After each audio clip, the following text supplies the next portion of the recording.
हाँ भाई, जय हिंद सभी को, नमस्कार। आज हम वो पढ़ेंगे जो आपने पहले कभी नहीं पढ़ा। पहला तो आप बात बताओ, टावरो संसारो समझ में आ रहे है इतिहास जो पढ़ता रहा? बढ़िया तरीका हूँ। हाँ, तो आज आपा जो इतिहास शुरू करांगा वो करांगा मेवाड़।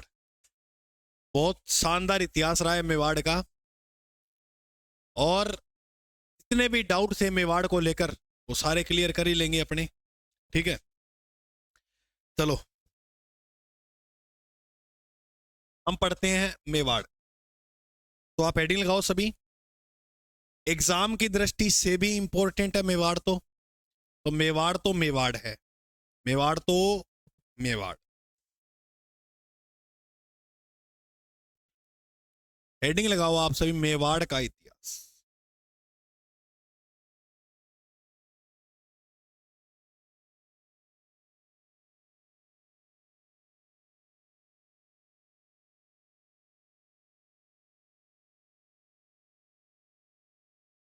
पहले तो दिमाग में ये होना चाहिए कि मेवाड़ है कहाँ। तो फिर हम, जैसे मैं आपको कहूंगा मेवाड़ ने मारवाड़ पर आक्रमण किया, तो तुम्हें दिमाग में क्लियर होना चाहिए मेवाड़। जैसे सांबर आपको पता लग गया कहाँ पर है, अजमेर सांबर यहाँ है, अजमेर पता लग गया कहाँ है, रणथंबोर पता लग गया, जालोर पता लग गया। मानचित्र में कराने का एक ही उद्देश्य होता है कि आप इनकी लोकेशन समझ जाओ। कि मैं कहूंगा कि गुजरात पर एक दिन पर आक्रमण कर दिया सेना ने, जालोर वाली ने, तो तुम्हें ये आइडिया होगा कि जालोर में एक दिन पे पैदल सेना जा सकती है। जब मैं कहूँ रणथंबोर पे एक दिन पे कर दिया तो जचेगी नहीं बात। तो ये चीज है कि पहले बात माइंड में ये होनी चाहिए कि क्षेत्र कौन सा है। तो मेवाड़ का जो क्षेत्र है वो ये वाला डूंगरपुर बांसवाड़ा मत ले लेना। कलुम्बर, उदयपुर, बात करें भीलवाड़ा, अपने राजसमंद का कुछ भाग हो गया, और चित्तौड़गढ़ से निकली शाखा प्रतापगढ़। तो ये जो है वो अपने को याद रखना है मेवाड़। तो ये क्षेत्र है भाई, इस क्षेत्र का नाम क्या है? मेवाड़। चलो पढ़े मेवाड़ की बातें, तैयार हो? सारों पहला देखो मेवाड़ का उपनाम। मेवाड़ के उपनाम, मेवाड़ को जानते हैं मेदपाट। इस नाम से ऐसे बताया जाता है कि यहां मेद जाति रहती, बी करने को नाम पड़े हुए क्षेत्र को मेदपाट। तो किस कारण मेदपाट नाम पड़ा? मेद जातिकरण। बहुत शानदार तरीके में समझा दूंगा मैं तुम्हें। अगर जे आज तक थारा मेवाड़ को इतिहास समझ में ना आयो है तो ई क्लास में कन्फर्म आओ। दूसरा याद रखो, प्रागवाट। मेदपाट या प्रागवाट। अब ऐसे पूछेगा एग्जामिनर ऑप्शन कि प्रागवाट किसका उपनाम था? मारवाड़, मेवाड़ और आमेर, इस प्रकार से नाम देगा। तो आप क्या समझोगे उत्तर? एक मिनट, बाहर ना, उधर सामने लगे हुए वहां से एक उतार लाओ। आप ऐसे करो, यहां लगा लो आगे, इधर आ जाओ इस पे। आप पीछे कर लो, जैसे तुम्हारा मन करे वैसे कर ले, और कर लो फुल।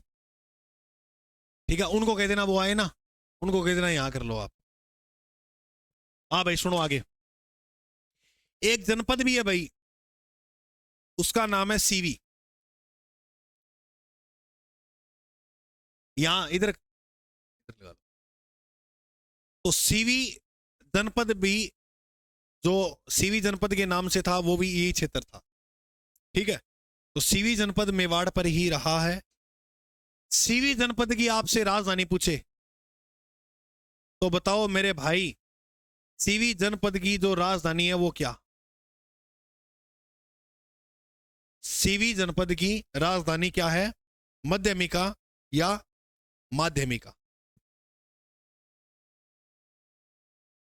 और मध्यमिका कहां पर है? चित्तौड़। तो कहीं कहीं ये बात याद रखिएगा आप कि चित्तौड़ पर सीवी जनपद था, और चित्तौड़ में मेवाड़ है, तो इसका एक उपनाम सीवी जनपद भी हम पढ़ सकते हैं। यानी ये क्षेत्र सीवी जनपद के नाम से भी जाना जाता था। तो राजधानी मध्यमिका। और वर्तमान में इसका नाम जो है वो क्या सुनने को मिलता है? नगरी। नगरी कहां पर है? तो नगरी है चित्तौड़ में। यह बात आपको याद रखना है। तो वर्तमान में इसका नाम क्या हो गया? नगरी। अगर एग्जामिनर पर्सन ये दे दे मेरे भाई कि नगर, नगर ये बताओ नगर, तो नगर का पूछे तो नगर है टोंक में, और नगरी पूछे तो चित्तौड़गढ़। बोलो बात समझ में आई? पक्का आ गई ना? प्रोमिस करो आ गई, प्रोमिस करो। ठीक है, तो ये लिखो मेवाड़ के सबसे पहले उपनाम।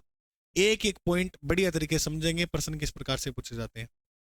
मेदपाट प्रागबाट सीवी जनपद और ये राजधानी मध्यम इकाई जो वर्तमान में नगरी नाम से जानी जाती है, नगरी चित्तौड़गढ़ और नगर टोंक में। सिंपल सी बात। क्षेत्र लिखा दियो नहीं हो रहे हो? कौन कौन से जिले ऐसे लिख लो? उदयपुर, सलूम्बर, राजसमंद, नहीं मेन मेन लिखा देता हूं पहले, चित्तौड़, नए जिलों पे आधारित बता रहा हूं भाई मैं ये, प्रतापगढ़। तो मेन मेन जिले तो ये थे इसके, जो पूरे इसके अंदर अकाउंट थे। ठीक है, हल्का सा भीलवाड़ा का भाग आ गया, और अगर हम बात करें तो राजसमंद का आ गया हल्का सा भाग, तो वो भी इसके अंदर इंक्लूड थे। ठीक है, पाली का थोड़ा सा भाग आ गया, है ना? तो मेन मेन ये चार जिले आप याद रखना, उदयपुर, सलूम्बर, चित्तौड़गढ़, प्रतापगढ़, इनका पूरा क्षेत्र जो है इंक्लूड था इसमें।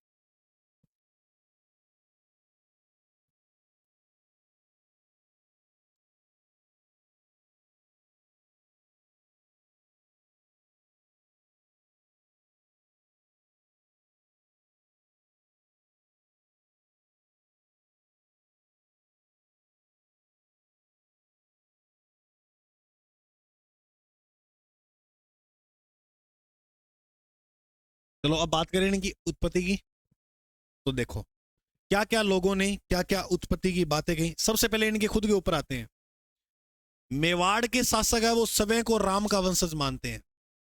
पहले आप ऐसे हेडिंग लगाओ उत्पत्ति, तो उसमें लिखो पहला पॉइंट, समय को भगवान राम का वंशज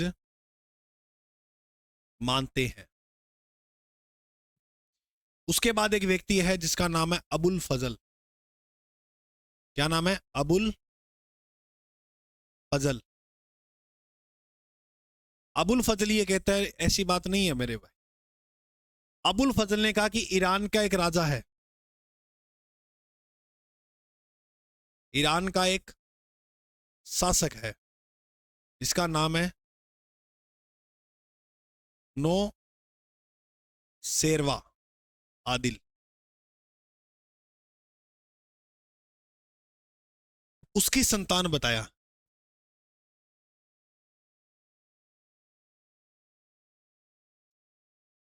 यह बात किसने बोली?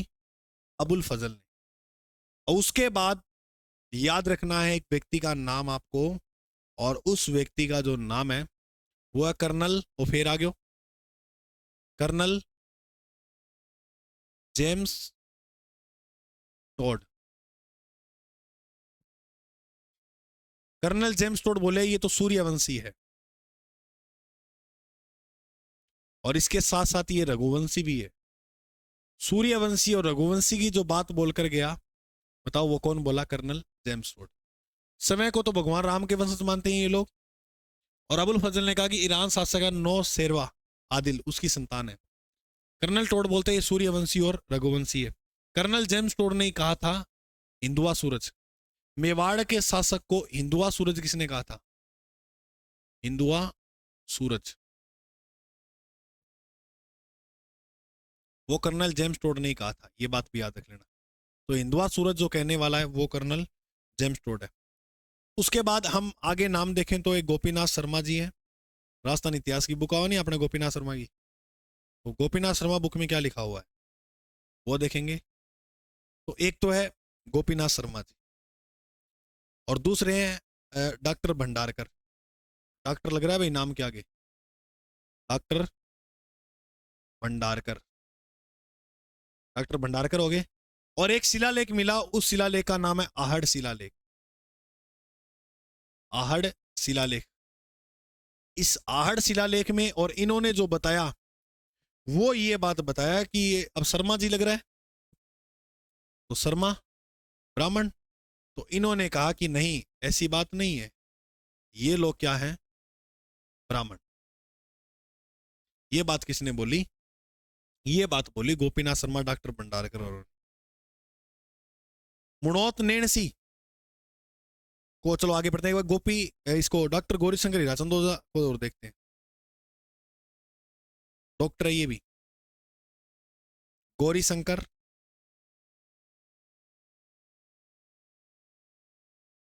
हीराचंद ओझा। ये थोड़ी सी बातें जाननी आपको जरूरी है, क्योंकि प्रश्न आ सकता है, कोई बड़ी बात नहीं है। जैसे ये प्रश्न आया हुआ है कि मेवाड़ वालों को सूर्यवंशी किसने कहा था? कर्नल जेम्स टोड ने। तो ये प्रश्न आ जाते हैं। डॉक्टर गौरीशंकर हीराचंद ओझा, इसने बोला ऐसी कोई बात नहीं है जैसे तुम बता रहे हो, ये तो क्षत्रिय हैं। और मैंने आपको एक बात बताई थी कि क्षत्रिय कोई जाति नहीं है। क्षत्रिय क्या है? रक्षा करने वाले, उनको क्या कहा गया? क्षत्रिय। तो क्षत्रिय कहा, कोई बात नहीं है, इसका भी मत ले लेते हैं। फिर फिर उसके बाद अगर हम नाम सुनते हैं, तो उसके बाद जो हम नाम सुनते हैं वो सुनते हैं भाई, देखो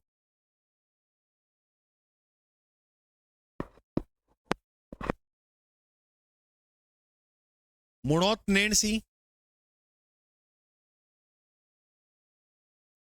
मुहणौत नेणसी व टोड।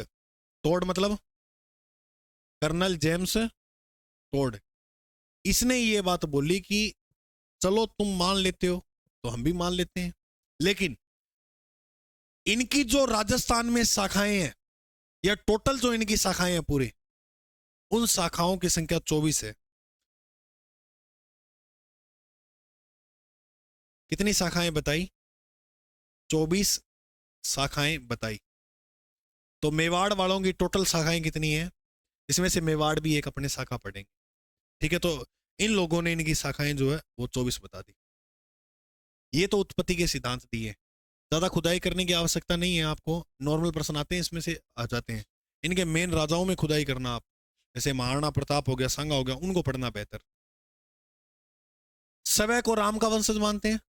अबुल फजल, अब अबुल फजल एक नाम देखो, अबुल फजल, तो कोई अकबर का दरबारी हो, मुस्लिम हो, तो वो भी ये बता दियो कि ईरान का शासक है नौ शेरवा, उसके संतान है ये। तो मतलब एक संतान आई, फिर यूं आगे वंश चालू है। कर्नल जेम्स टोड बोला ये सूर्यवंशी और रघुवंशी हैं। हिंदुआ सूरज भी कर्नल जेम्स टोड ने कहा। गोपीनाथ शर्मा शर्मा जी कहते हैं ये ब्राह्मण है। गौरीशंकर ओझा जी कहते हैं क्षत्रिय हैं। और मुनौत नैणसी और कर्नल टोड ने कितनी शाखाएं बताई? 24। अब दो तीन बातें और लिखो इससे संबंधित। एक तो बात याद रखना कि इनके लिए एक लाइन बोली जाती है, जो दृढ़ राखे धर्म को, जो दृढ़ राखे धर्म को,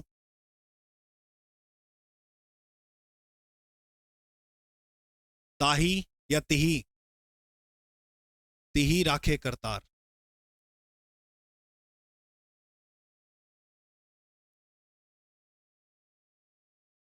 इसकी बात का मतलब समझे आप? जो धर्म पर दृढ़ रहेगा, धर्म की रक्षा के लिए दृढ़ रहेगा, उसी के हाथ में तलवार शोभा देती है। यानी एक राजा बनेगा तो उसको धर्म पर सबसे पहली बात यह है, सबसे बड़ी बात यह है कि धर्म पर जो वो दृढ़ रहना है। तो जो धर्म, जो दृढ़ राखे धर्म को, ताई राखे करतार, ये किन शासकों के लिए बोली जाती है? मेवाड़। गुरुजी मेवाड़ के जो शासक हुए थे उनकी अगर हम बात करें तो कुलदेव, क्योंकि कुलदेव से प्रश्न आ जाते हैं एग्जाम में, और इसके साथ साथ प्रश्न आ जाते हैं कुल देवी से। और फिर आपको दो चीजें और याद रखनी है। एक तो ये राज्यभिषेक कैसे करते थे, राजतिलक कहां होता था? राज्यभिषेक,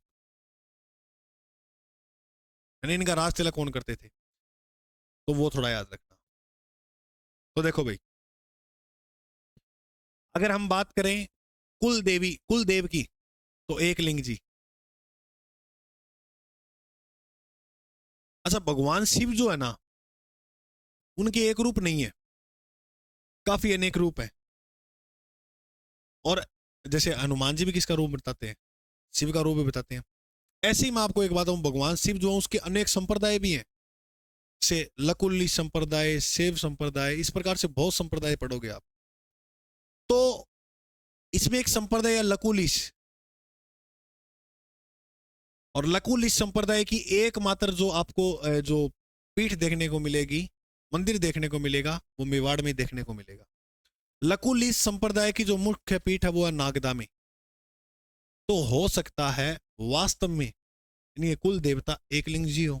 ये आगे मैं पढ़ाऊंगा तुम्हें, ठीक है, कि एकलिंग जी के दीवान जो है वो किस प्रकार बने हैं। तो एकलिंग जी को अपना दीवान मानते थे। कुल देवी की बात करें तो याद रखना आप, बाण माता। मेवाड़ शासकों की कुल देवी कौन है? बाण माता। राज तिलक जो है वो ऊंदरी गांव के भील करते थे। ऊंदरी गांव के भील। गुरुजी यहां पर ऊंदरी गांव के भील राज तिलक क्यों करते थे? तो देखो मेरे भाई, मैं आपको एक छोटी सी बात बताता हूं कि ऊंदरी गांव के भील क्यों करते थे।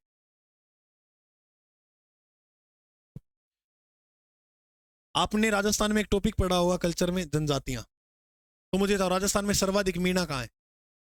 जयपुर के आसपास, इस बेल्ट में। सर्वाधिक भील कहां है? उदयपुर के आसपास, इस बेल्ट में। और जाट या गोदारा अगर हम बात करें तो वो आप इस बेल्ट के अंदर देखोगे, ठीक है। जाट वंश ने राज तो यहां किया था, लेकिन पॉपुलेशन की अगर हम बात करें तो यहां पर आपको अधिक देखने को मिलेगी। अब मुझे एक बात बताओ, ये जो क्षेत्र है इसके आसपास, ये जो क्षेत्र है और ये जो क्षेत्र है, यहां पर राज किसका था? यहां पर कछवा वंश का राज था। सही बात है। यहां पर मेवाड़ के राजाओं का राज था। मेवाड़ में जैसे हम बात करें घुइल और सिसोदिया दो वंश हुए थे, और इधर राठौड़ वंश का राज था। तो एक बात याद रखना, मेवाड़ के राजाओं का राज तिलक कौन करेंगे? भील। क्यों करेंगे? जिस क्षेत्र में जो जाति के लोग ज्यादा हो तो उनके साथ समझौता करके चलना पड़ेगा राजा को। अगर इस जाति ने विद्रोह कर दिया राजा के साथ तो फिर इनके साथ कोई है ही नहीं खड़ा, मतलब वो जाति एक सबसे बड़ी। तभी आप देखना महाराणा प्रताप के साथ पढ़ोगे ना, आगे पढ़ोगे भील पुंजा, तो भील पुंजा ने वो तीर वाली सेना लेकर भील पुंजा ही आया था। और भीलों में छोटे बच्चे को कीका कहते हैं। क्या कहते हैं? कीका। तो महाराणा प्रताप के बचपन का नाम भी, क्योंकि महाराणा प्रताप उन्हीं के साथ कहते हैं कि बड़े हुए थे, तब उनका नाम कीका पड़ा। अब मीणा जो राज तिलक करेंगे वो कछवा शासकों का करेंगे, और राठौड़ों का जो राज तिलक करेंगे वो जाट या गोदारा, ठीक है। तो क्योंकि जिस जाति का जो जहां प्रभुत्व होगा तो उसके साथ राजा को समझौता करना पड़ेगा। तो समझौता क्या है कि अपने रक्त से ऐसे राज तिलक करवा लेते थे। इतनी बात समझ में आई? ओके। अब अपने को इतनी बातें मोटी मोटी समझ में आई। अब लिखो आप एक लाइन आगे जस्ट, मेवाड़ क्षेत्र की प्रारंभिक राजधानी नगरी, इसे माध्यमिक आया अभी बताया मैंने, है ना। लिखो, मेवाड़ क्षेत्र की, मेवाड़ क्षेत्र की प्रारंभिक राजधानी नगरी, ब्रैकेट में लिख लो मध्यमिका, मध्यमिका का नाम सर्वप्रथम आता है, का नाम सर्वप्रथम आता है जो जो सीवी जनपद की राजधानी भी थी, जो सीवी जनपद की राजधानी भी थी।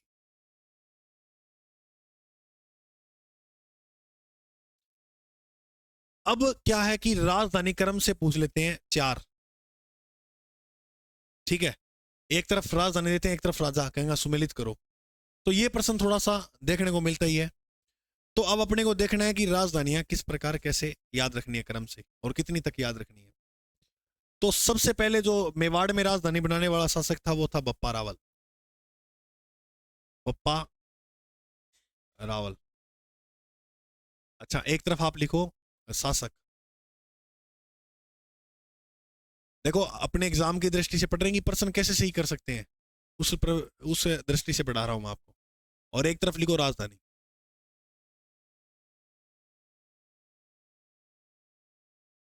लिख लिया इतना पॉइंट। तो उसमें लिखो सबसे पहले शासक का नाम बप्पा रावल।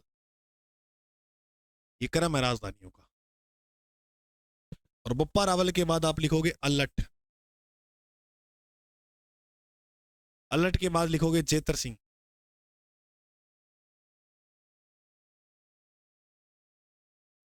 जेतर सिंह। फिर लिखोगे कुंभा महाराणा। कुंभा महाराणा। सांगा महाराणा उदय सिंह। और उदय सिंह का बेटा हुआ था महाराणा प्रताप। बस प्रताप तक याद रखना, यहां तक प्रश्न अच्छे बन जाएंगे राजधानियों को लेकर।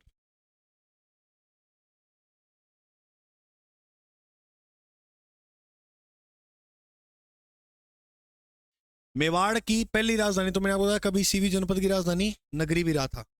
लेकिन राजा महाराजाओं की अगर बात करें तो सबसे पहली राजधानी है नागदा। तो नागदा को राजधानी किसने बनाया? बप्पा रावल। ट्रिक याद रखना नासू।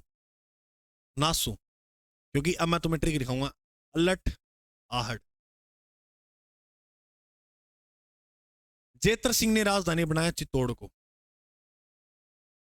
जेतर सिंह ने राजधानी किसको बनाया? चित्तौड़गढ़ को। तो ना सू सी, ठीक है, ना सू। तो चित्तौड़ के बाद जो राजधानी बनी वो अगर आप याद रखें तो कुंभा ने राजधानी बनाया कुंभलगढ़ को। कुंभा कुंभा कुंभलगढ़, या नास याद कर लियो, नास। नास हो गया, कुंभा का याद ही हो गया कुंभलगढ़। सांगा ने वापिस राजधानी किसको बना लिया? चित्तौड़ को। और गुरुजी मैं नासू याद करा तो फिर यू यहां लगाना। उदय ने राजधानी किसको बनाया? उदय। ये मोस्ट इंपॉर्टेंट है। 1 2 3 और 4 इनका क्रम देते हैं एग्जाम में, जैसे आगे पीछे दे देंगे। पहले दे दिया आहड़, मैं देता हूं आपको। दूसरे नंबर पे रख दिया नागदा। तीसरे नंबर पे रख दिया उदयपुर। और चौथे पे रख दिया चित्तौड़। अब आपसे पता क्या कहेंगे? इन राजधानियों का क्रम को सेट करो, पहले कौन सी बनी उसके बाद कौन सी बनी उसके बाद कौन सी बनी, काल क्रम के अनुसार इनको सेट करो। तो आपको ट्रिक याद रखनी है नासू। ना से नागदा, ए से आहड़, सी से चित्तौड़ और ऊ से उदयपुर। हो गया ना क्रम सेट? तो ये 4 ऐसे याद, ऐसे प्रश्न भी बन सकते हैं। ठीक है, कुंभलगढ़ का इतना पता नहीं इसलिए मैंने ट्रिक बनाई थी नासू को लेकर। नासू, सर्दियों में भी नासू। अब बात करते हैं अपने महाराणा प्रताप को लेकर। महाराणा प्रताप ने पहली जो राजधानी बनाई थी अपनी गोकुंदा को। तो ये महाराणा प्रताप की क्या है? प्रथम राजधानी। गोकुंदा के बाद महाराणा प्रताप ने अपनी राजधानी चेंज करके कर दिया था कुंभलगढ़। और कुंभलगढ़ को जो कुंभलगढ़ के बाद जो राजधानी बनाई वो बनाई आवरगढ़।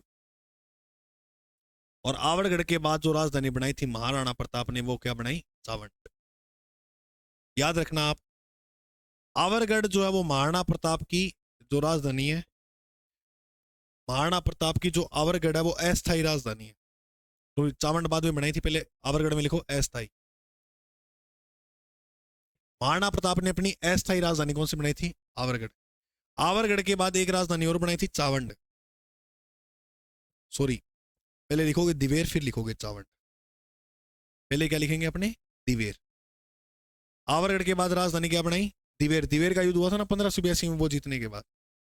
उसके बाद हम बात करेंगे इसने राजधानी बनाई चावंड। और महाराणा प्रताप की अंतिम और संकट में जो राजधानी रही थी, संकटकालीन, बताइए वो कौन सी राजधानी रही थी? चावंड राजधानी। तो ये आप एक इंपॉर्टेंट पॉइंट मानना एग्जाम की दृष्टि से। ठीक है, यहां से आपको प्रश्न देखने को मिल सकते हैं, कोई बड़ी बात नहीं है। ठीक है, लिख लो। तो शुरू करा फिर राजा महाराजा पढ़ना। बप्पा रावल, अल्लट, जेतर सिंह और नागदा, आहड़, चित्तौड़। और मेन उदय सिंह है तो उदयपुर। महाराणा प्रताप की पहली राजधानी गोकुंदा, फिर कुंभलगढ़, फिर आवरगढ़ और फिर दिवेर और फिर चावंड। तो अंतिम राजधानी कौन सी रही थी? तो महाराणा प्रताप ने पहली राजधानी गोगुंदा को बढ़ाया था। ये क्रम है कुंभलगढ़, कुंभलगढ़ के बाद आवरगढ़, और आवरगढ़ के बाद दिवेर, दिवेर के बाद सावंत।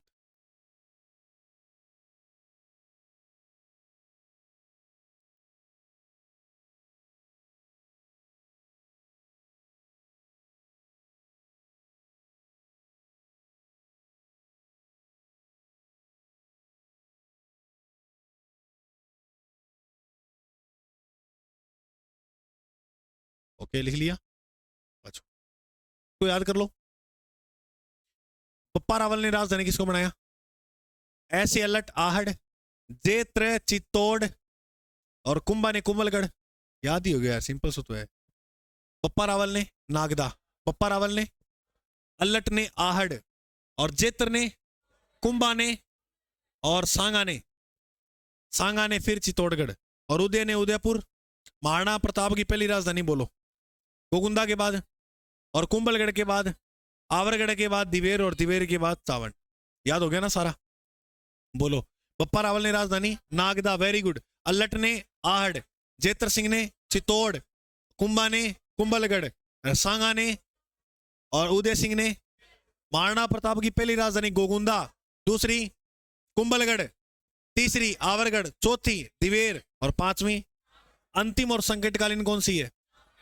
वेरी गुड, चलो ठीक है, हो गया नहीं याद हो तो अब लिखो आगे नेक्स्ट।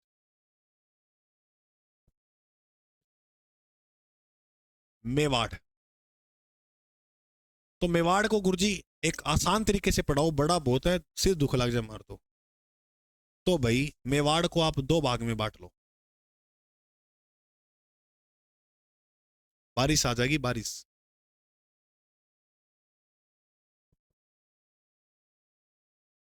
मेवाड़ को अपने दो भाग में बांट के पढ़ेंगे। देखो, मेवाड़ पर एक शाखा जो रही थी वो रही थी गुहिल।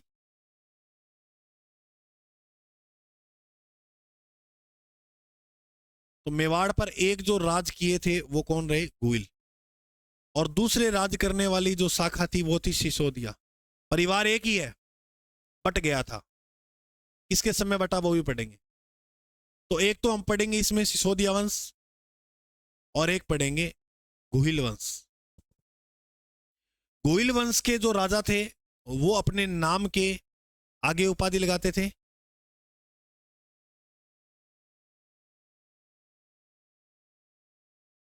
और उपाधि लगाते थे रावल। रावल की उपाधि धारण करने वाला अंतिम राजा रतन सिंह था। फिर उसके बाद आया हमीर। सिसोदा गांव से आके इसने सिसोदिया वंश। ये बोले हम तो राणा हैं, राणा जी माफ करना, वो है ना राणा, या हम महाराणा हैं। तो ये जो शासक आएंगे सिसोदिया वंश के, उनके नाम के आगे राणा या महाराणा लगेगा। जैसे महाराणा सांगा, महाराणा प्रताप, तो वो किस वंश के हैं? अब मैं बोलूंगा पप्पा रावल, ठीक है, पप्पा रावल।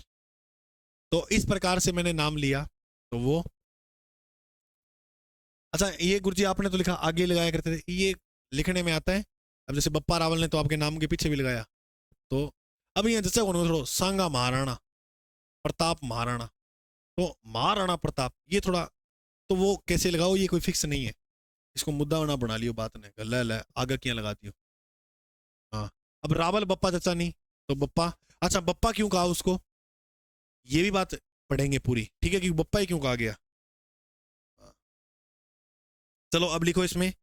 गुइल जो शाखा थी उसका राज था 565 से 1303। 565 से 1303 में चित्तौड़ का शाखा हुआ, उसमें रतन सिंह मारा गया था। सिसोदिया की अगर आप बात करें तो 1326 से 1948। 1326 से 1948। गुरुजी 48 को शाखा समाप्त होगी क्या? देखो, देश आजादी के बाद राजा महाराजाओं का इतना काल रहा नहीं, लेकिन आज को मैं एक बात बता दूं, आज भी मेवाड़ पे राजा जो है वो शासन कर रहा है। लक्ष्य राज है क्या नाम उनका? तो आज भी मेवाड़ शाखा पे जो राज चल रहा है वो है वर्तमान में, ठीक है। लेकिन वैसे मूल रूप अपने 48 तक का इतिहास पढ़ेंगे, देश आजादी तक का, ठीक है, 1948 तक का। आगे और देखो इसके अंदर, गुइल वंश का प्रथम शासक कौन है, एक ये जानना है अपने को, और एक जानना है इस वंश का अंतिम शासक कौन है। सेम उसमें वो जानेंगे। पहला जो राजा है वो है गुहादित्य, या गुहिलादित्य भी बोलते हैं इसे। और अंतिम जो शासक हुआ था वो हुआ था रावल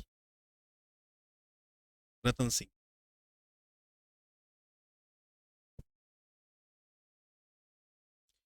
इसमें प्रथम शासक जो हुआ उसका नाम था हमीर सिसोदिया, राणा हमीर बोल दो। और अंतिम जो शासक हुआ, अंतिम जो राजा हुआ उसका नाम था राणा या महाराणा भोपाल सिंह। लिख लो।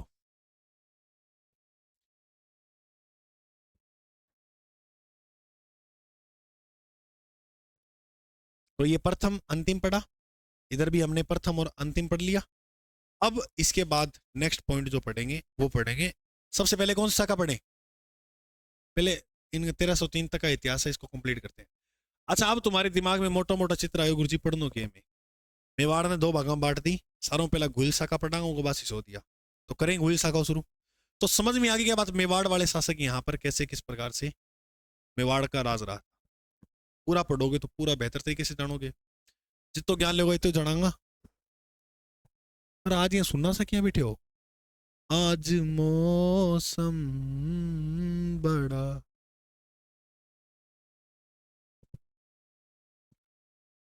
तो अब शुरू करो आप, लिख लो जल्दी लिख लो। अच्छा, गोयल शाखा का पहला राजा गुहादित्य है, अंतिम बोलो रतन सिंह। और सिसोदिया शाखा का पहला राजा अमीर, अंतिम बोलो। गुरुजी गुहिल शाखा पढ़ाओ, लिखो गुहिल वंश।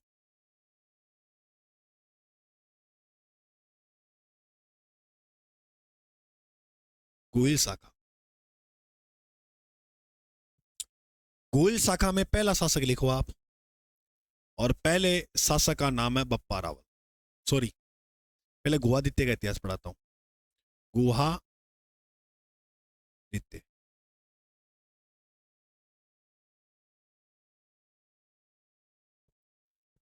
तो गुहादित्य की अगर आप बात करें तो देखो, पल्लवी नगर का नाम सुना है, पल्लवी नगर इसी मेवाड़ के अंदर,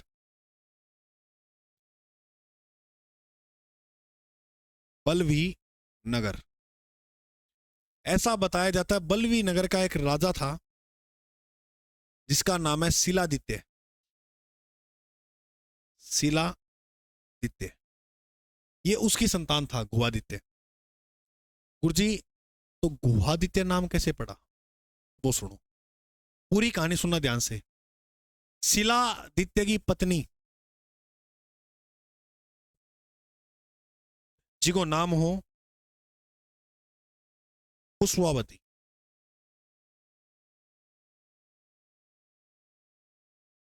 ये नाम हो। अब ऐसे बताते हैं कि शिलादित्य जो था वो एक युद्ध में मारा गया था, और पुष्पावती के पेट में गुहादित्य था। अब बीटे में एक प्रथा चालती था नठा हुआ है, तो उस प्रथा का नाम क्या है, सती प्रथा। सती प्रथा पर रोक जो लगी थी पूरे भारत में, वो 1829 में विलियम वेंटिंग ने लगाई। लेकिन शिलादित्य वीरगति को प्राप्त होगी, पुष्पावती ने कहा कि भाई इतनी रानियों ने जो जोर किया है, या इस मतलब राजा की रानियां काफी होती, तो इसके साथ सती हुई है, तो मैं भी सती होंगी। तब यहाँ के जो ब्राह्मण वर्ग के जो लोग थे उन्होंने सारों ने समझाया कि प्रेग्नेंट जो महिला होती है वो सती नहीं हो सकती, क्योंकि फिर दो जान जाएंगी उसके साथ, तो इसलिए वो बच्चे को जन्म देगी उसके बाद सती हो सकती है। तो ऐसे बताते हैं कि शिलादित्य और पुष्पावती, तो शिलादित्य कौन हो गए इसके पिता, और पुष्पावती क्या हो गई, माता। इन दोनों से जो बच्चा जन्मा उसका नाम क्या था, गुहादित्य। पुष्पावती पुष्पा जो बती है वो जन्म के कुछ दिन बाद सती हो जाती है। तब बताया जाता है कि गुहादित्य का जो पालन पोषण किया था, पालन पोषण वो किसने किया, तो जिसका जो पालन पोषण किया था वो कमलावती ब्राह्मणनी थी, उसने किया था, कमलावती।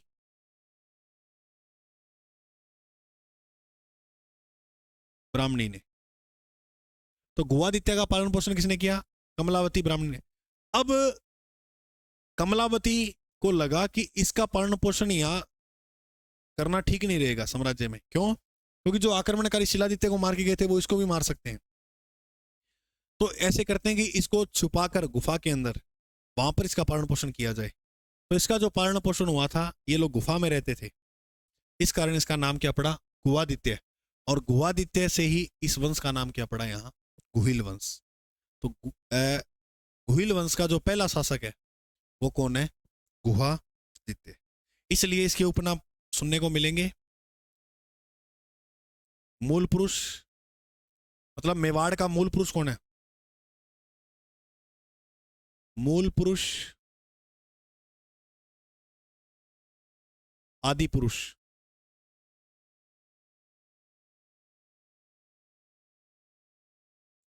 मूल पुरुष या आदि पुरुष या संस्थापक, तीनों उपनाम किसके मिलेंगे? वो मिलेंगे गुहादित्य को।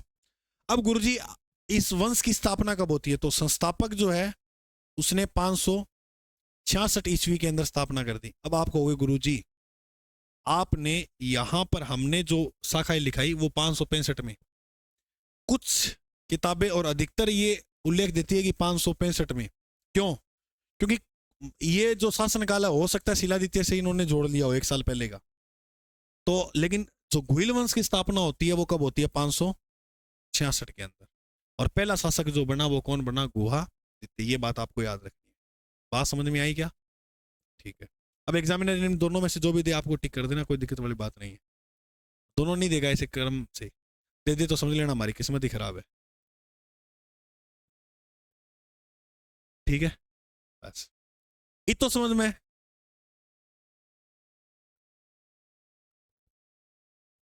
तो गुहादित्य के बारे में थी इतनी बात। अब जो ताकतवर शासक है वो है बप्पा रावल। हेडिंग लगाओ। अब मेन जो इतिहास है वो बप्पा रावल से शुरू होगा भाई इनका।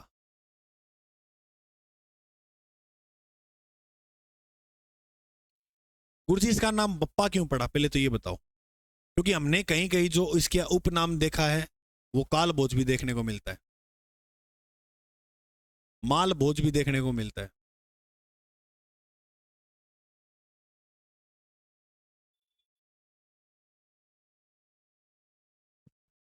काल भोज या माल भोज। मेवाड़ में गुहिल वंश का प्रथम प्रतापी शासक है ये। मेवाड़ में गुहिल वंश का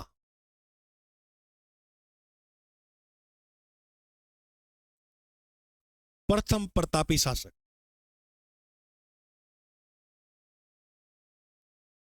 नोट्स बनाए रखो तो ऐसा नहीं बना रहे हो। और गुहिल वंश का जो वास्तविक संस्थापक है, एग्जामिनर ये प्रश्न भी पूछ सकता है, वास्तविक संस्थापक वो किसे माना जाता है? वो माना जाता है बप्पा रावल को। बप्पा रावल का गुरु हरित ऋषि। ऐसे बताते हैं कि ये सामान्य सा व्यक्ति था बप्पा रावल, हरित ऋषि की गायें चराया करता था। ठीक है, ऐसा बताया जाता है। इसने हरित ऋषि का आशीर्वाद लिया।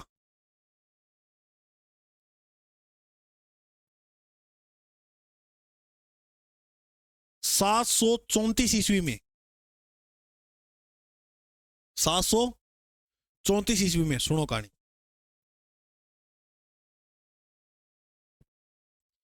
यहां पर एक किला है जिसका निर्माण चित्रांगद मौर्य ने कराया था, उसका नाम है चित्तौड़।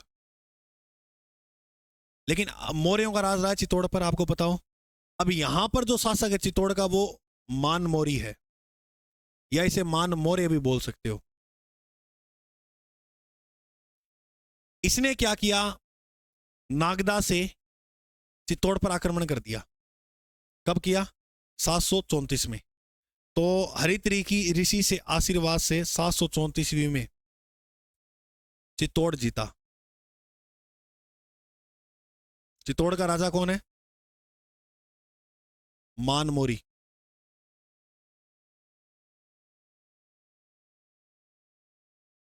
से जीता। तो चित्तौड़ किसने जीत लिया? बप्पा रावल ने। अब बप्पा रावल के पास क्या आ गया भाई? चित्तौड़गढ़। अच्छा, किसके आशीर्वाद से? हरित ऋषि के आशीर्वाद से इसने चित्तौड़ को जीत लिया। और अपनी जो राजधानी है, अपनी जो राजधानी है वो क्या बनाई इसने? नागदा। चित्तौड़ को जीता लेकिन राजधानी चित्तौड़ को नहीं बनाया। अब मैंने आपको याद होगा, मैंने राजधानी आपको याद कराई है अभी। तो नागदा को राजधानी बनाने वाला राजा कौन है? बप्पा। बताओ नागदा कहाँ है? तो ये लोग उदयपुर के आसपास, क्योंकि हरित ऋषि जो काम करता था, कर्मस्थली जो बात करें तो हरित ऋषि की नागदा रही है, इसलिए इसने अपनी राजधानी किसको बनाया? गुरु को नाम लेगे नागदा में। और नागदा में मैंने कहानी बताई आपको, लकुलिश संप्रदाय। कौन सा संप्रदाय है? लकुलिश। तो लकुलिश संप्रदाय की अगर पूछे मुख्य पीठ कहां है?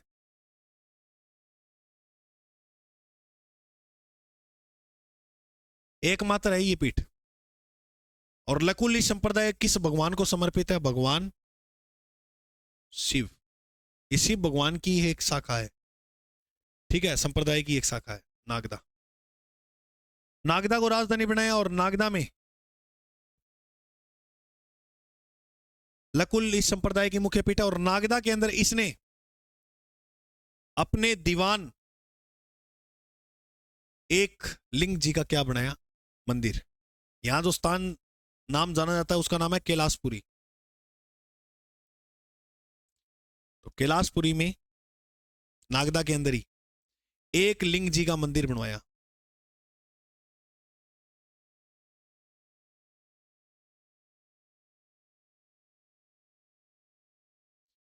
तो नागदा में एक लिंग जी का जो मंदिर बनवाया था वो किसने बनवाया था? बप्पा रावल ने। तो कैलाशपुरी में एक लिंग जी का इसने क्या बना दिया? मंदिर।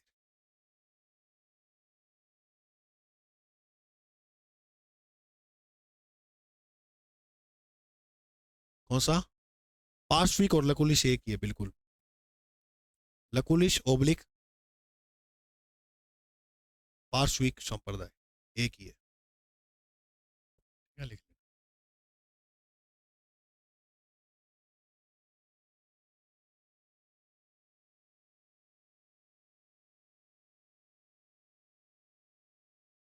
अब नागदा में और की बातें याद करा गुरु जी।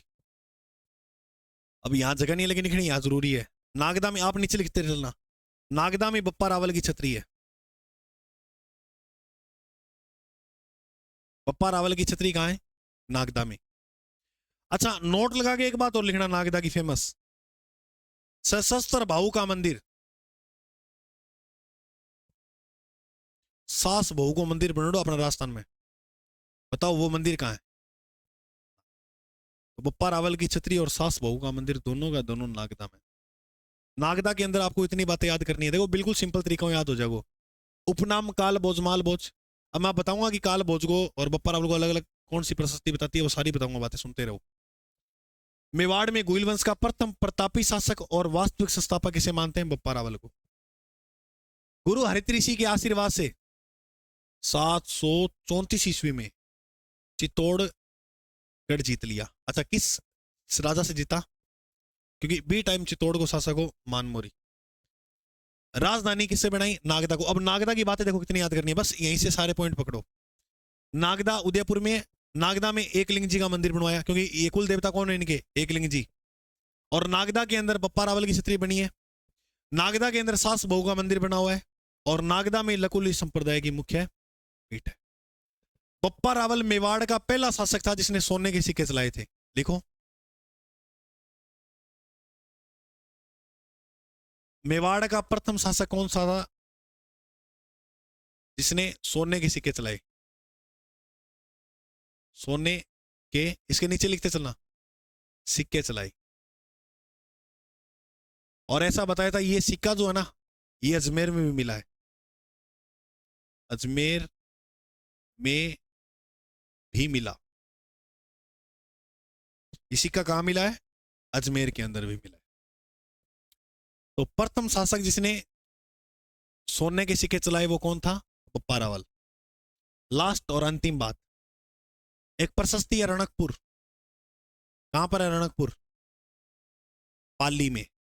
वहीं पर लगी हुई प्रशस्ति जो है रणकपुर, उसमें बप्पा रावल वह काल भोज को अलग अलग बताया है, अलग अलग बताया है।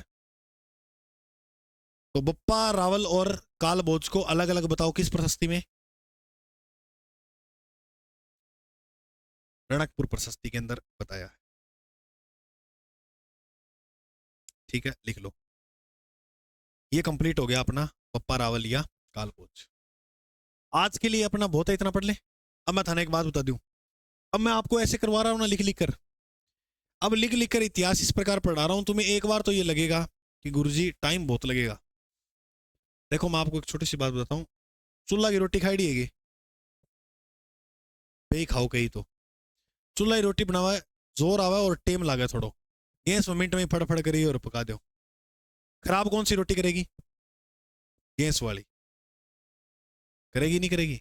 लेकिन इसलिए मैं कह रहा हूँ इतिहास खराब नहीं, अब पीपीटी में पढ़ाने या लाऊ लिखे रणकपुर ये है पढ़ के सुना दो, थे घर ही पढ़ लो। यहाँ तो एक देखो मैं आपको टाइम लगा रहा हूं, यहां पर टाइम लगेगा, टाइम लागो लेकिन आनंद आओ, प्रसन्न बहुत सही होंगे, आपके साथ साथ चलूंगा मैं। देखो एक ही थे सोचो जल्दी सफलता प्राप्त कर लिया, मैं कई सोचेगा कि गुरुजी माने 2 महीना लगाओ फटाफट, 2 महीना ही लगा, बस 2 महीना 15 ज्यादा अंतर नहीं आता, थोड़ा धीरे चलेंगे तो। जी हाँ देखो कोई बाइक तेज लेके जाओ, अब जाना उसको उसी स्थान पे है, हो सकता है वो 1-2 मिनट पहले पहुंच जाए, अपा थोड़ो 1-2 मिनट लेट पहुंचा, लेकिन पहुंच तो गया नहीं। लेकिन लेट पहुंचागा तो हो सके वो भिड़ जाए, मर जाएगा किसा भिड़ के, अपने को ये खतरा नहीं होगा। तो बस ये चीज है, मैं आपको इसीलिए चाहूं तो पीपीटी जोर नहीं आता मेरे को तो आसानी होगी उल्टा मेरे को। तो इस प्रकार अगर अपने पढ़ेंगे तो आनंद आएगा पढ़ने में, और प्रश्न एक एक से होंगे, एक एक पॉइंट जानेंगे बारीकी से, एक एक पॉइंट पे ध्यान रहेगा तुम्हारा कि गुरुजी क्या लिख रहे हैं। पीपीटी आऊंगा तो उसके एक आधी लाइन स्किप हो जाए, इसलिए ये किताब में देखने को मिलता है कि किताब में होता तो सब है, एग्जाम में जो प्रश्न आते हैं वो किताब में होते हैं, लेकिन अपने क्या करते हैं पढ़ते टाइम उस लाइन को छोड़ देते हैं। तो बस मैं वो नहीं चाहता कि वो गलती हो आपसे, इसलिए टाइम लगाओ और ज्यादा तक लगाओ। देखो 54 में सारी शाखाएं पढ़ ली कितने दिन में? 7 दिन में, सिर्फ 7 क्लासों में, ज्यादा नहीं है कोई, और वो भी एक अच्छे लेवल से। आरएस मेंस को टक्कर करेगा अपना कंटेंट, पर्सन लिख के देख लेना आप आराम से, मेंस का विगत भर्तियों में आए हुए ना, लिख के देख लेना, कोई तंग नहीं होगे। ठीक है, हाँ। तो मेरी शुभकामनाएं आपके साथ है आज के लिए। जय हिंद, जय भारत, मिलते हैं अगले भाग।